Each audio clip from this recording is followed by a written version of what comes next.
Nós acabamos de ouvir o anúncio do dia da Páscoa deste ano e das demais festas e solenidades litúrgicas. E ela inicia dizendo, proclamando: a glória do Senhor manifestou-se e há de manifestar-se no meio de nós até a sua vinda no fim dos tempos. Pois bem, hoje, festa da Epifania, é Páscoa também. É dia da manifestação da sua glória. Essa glória que nós vimos se revelar no Natal e que agora atinge seu ponto mais alto quando a glória do Senhor, a sua luz, é manifestada a todos os povos, nações e culturas, aqui representados pelos magos do Oriente. Pois bem, meus irmãos, esses estudiosos, esses astrólogos, melhor do que reis, eles na verdade eram cientistas, se é que a gente pode chamar nessa época, que o máximo de ciência que havia era a astrologia. Esses homens que se dedicavam ao estudo das estrelas e do céu, representam hoje toda a humanidade,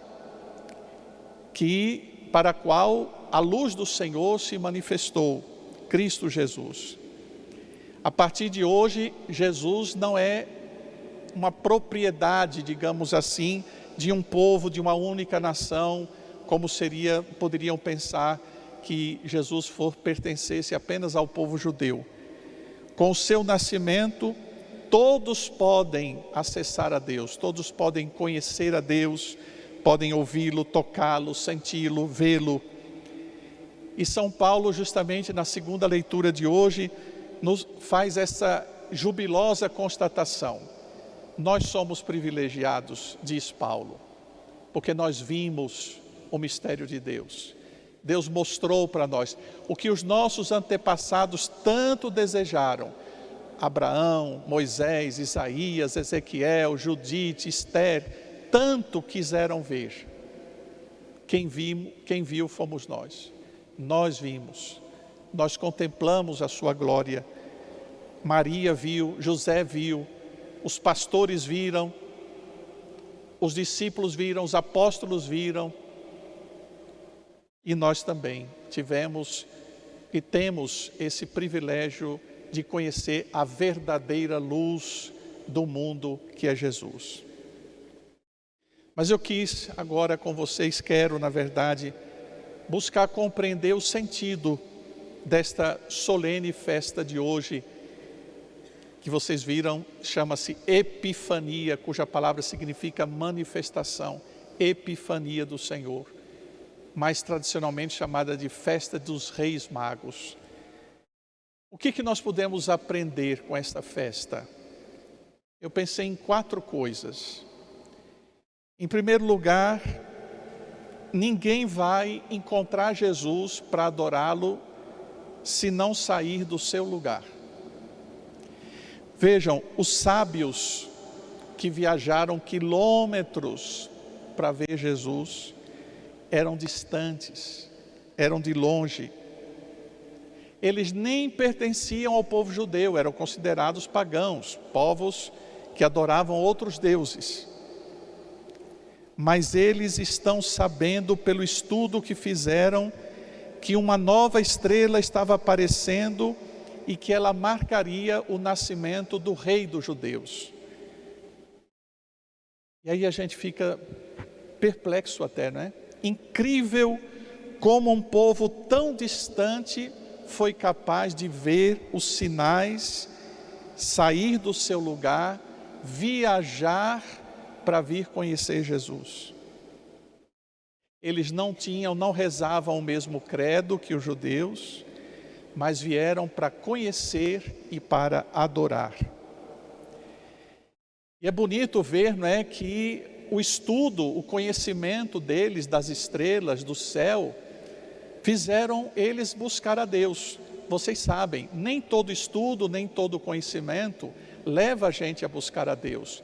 Mas é muito feliz o homem ou a mulher dedicado aos estudos, que fez faculdade, que se aprimorou na inteligência, que conhece as coisas, o dia que ele descobre que Deus existe. Muda tudo, muda totalmente a perspectiva da vida.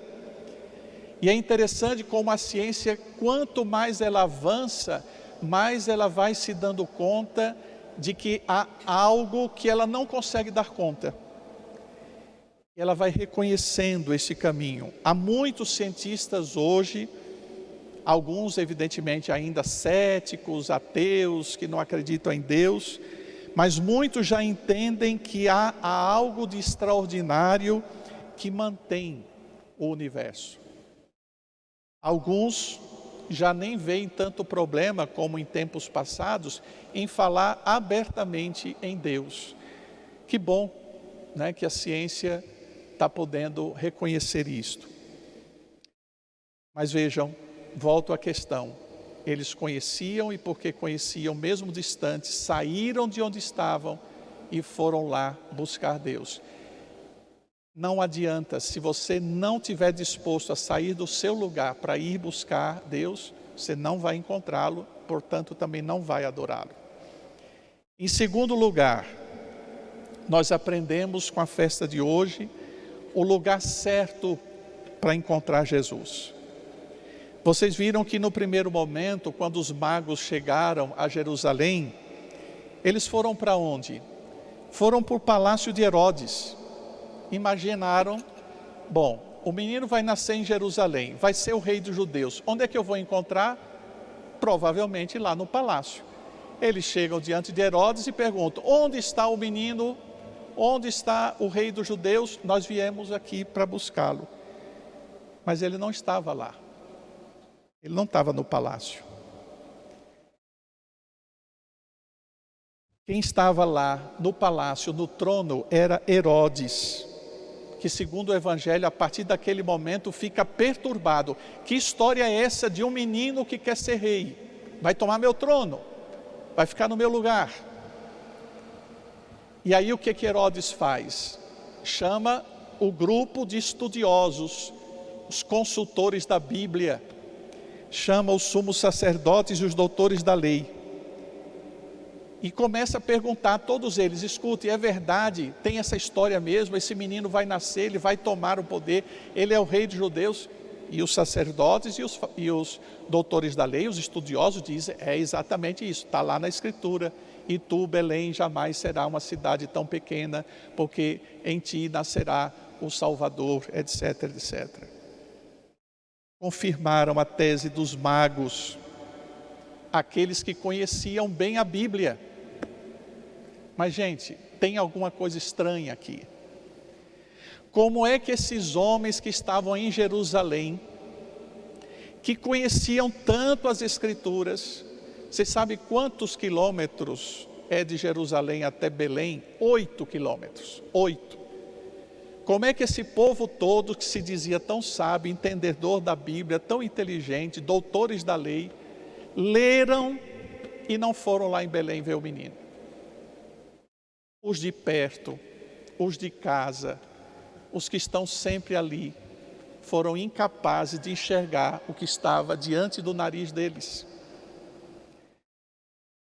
Pois é, isso também tem uma lição, porque a vida já nos ensinou uma vez que os de perto, às vezes, são os que mais têm dificuldade de entender as coisas e de agir. Precisou que alguém viesse lá do Alto Oriente, de longe, que nem era judeu, nem conhecia a Bíblia, para dizer que eles estavam ali para conhecer o que estava debaixo do nariz dos outros que estavam perto. É inacreditável, mas o Evangelho está querendo dizer alguma coisa. Aqui tem algo muito sério. Não adianta conhecer a Bíblia se a gente não se dispõe a conhecer aquele que a Bíblia fala, sobre aquele que a Bíblia fala.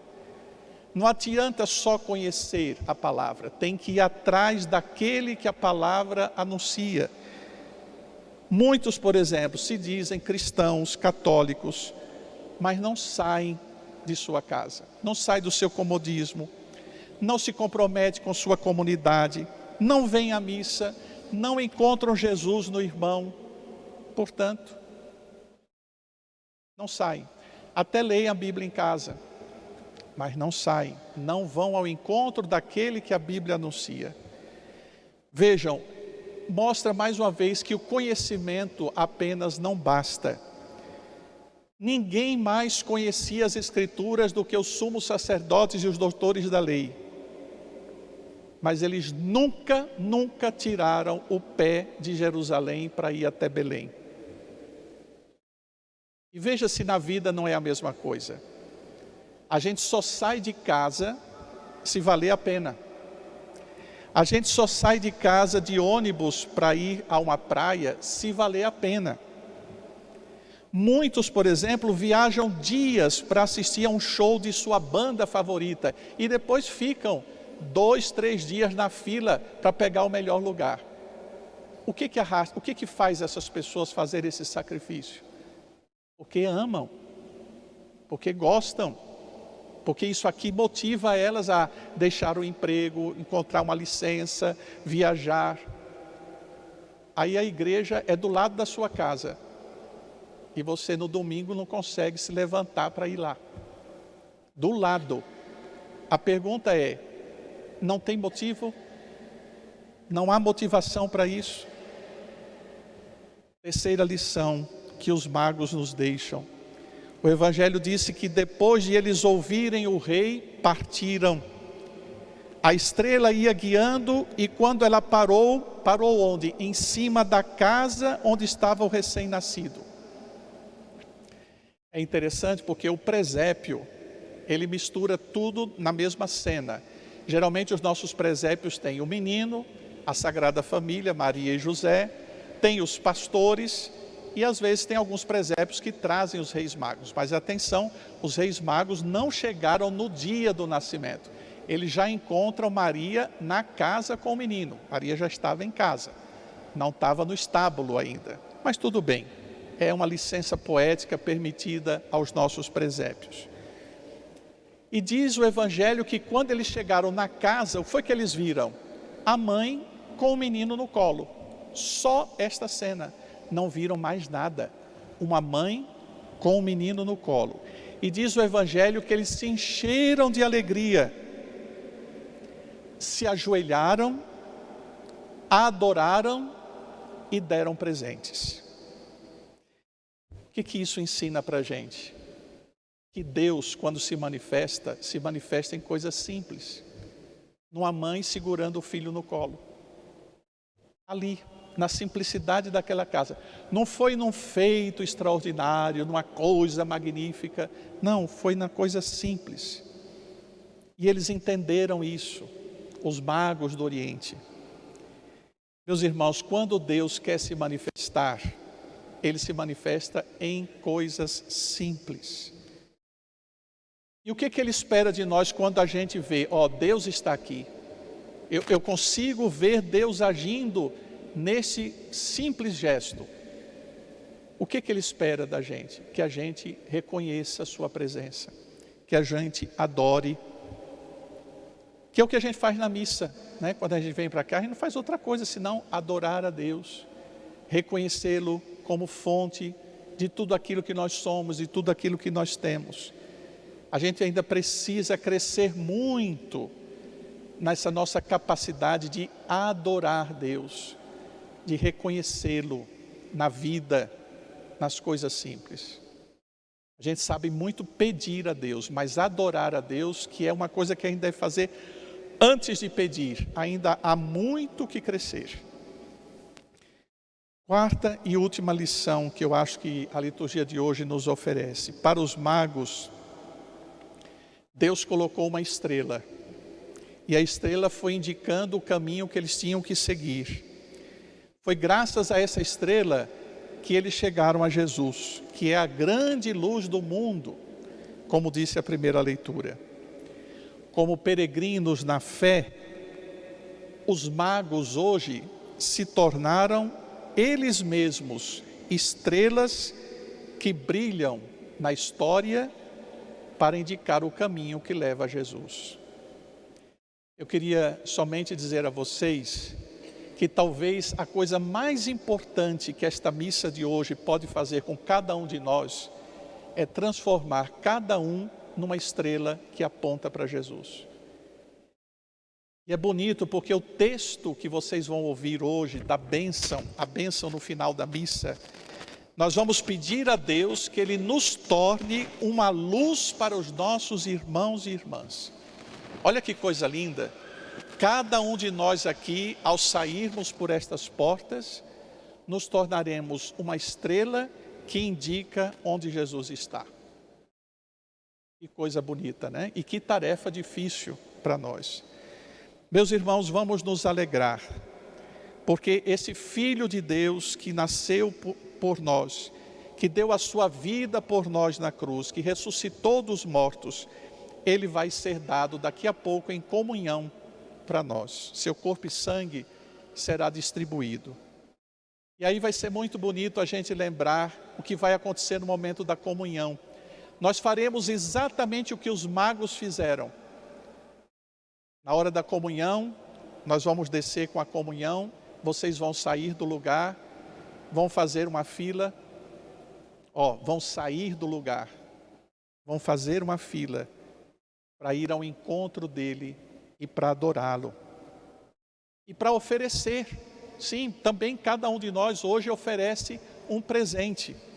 A oração eucarística, o prefácio diz que hoje nós vamos não mais oferecer, né, incenso ou mirra ou ouro, mas nós vamos oferecer outras coisas. E o que é que Deus espera que a gente ofereça de presente para Ele? A nossa vida, a nossa vida. Uma das orações eucarísticas nos faz dizer: fazei de nós uma perfeita oferenda. O que a gente quer oferecer a Deus na hora que a gente for receber a comunhão e adorá-lo? Senhor, toma minha vida, ela é toda tua, toma minha vida. É isso que a gente vai dar de presente a nosso Senhor hoje, quando nos encontramos com Ele nesta celebração. Que o Senhor nos conduza, que a estrela que conduzia os magos possa também conduzir a cada um de nós ao encontro verdadeiro com Cristo, para que também nós nos tornemos estrela para os irmãos e irmãs. Amém. Amém.